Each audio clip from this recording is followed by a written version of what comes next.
We all think that we're friends with God, but are we? Jesus said if we keep his commands, he calls us friend. But the process is kind of cyclical. See, we become friends of God as we're obedient, and we become more obedient by becoming more of a friend of God or drawing closer to Jesus. It sounds a little bit complicated, but it isn't. The solution is to draw closer to God by the power of his Spirit, and as we do, he enables us to be obedient.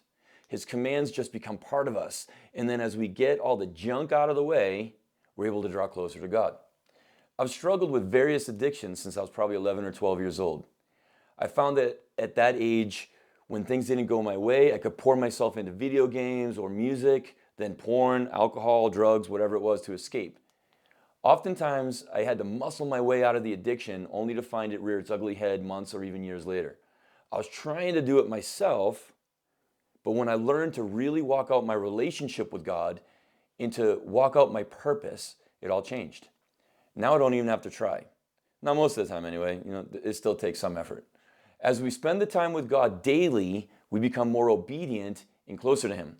We actually get his heart and become more like Jesus. So here's what we do. We spend that time with God daily and we make a daily commitment.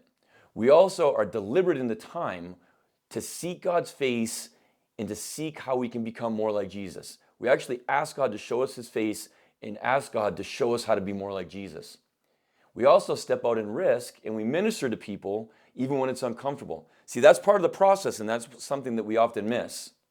The same thing goes for serving. We step out in service. And purposefully, daily, we seek God as a friend. If you'd like more on drawing closer to God, especially this part about stepping out in risk, hearing his voice and becoming a friend of God, follow for more.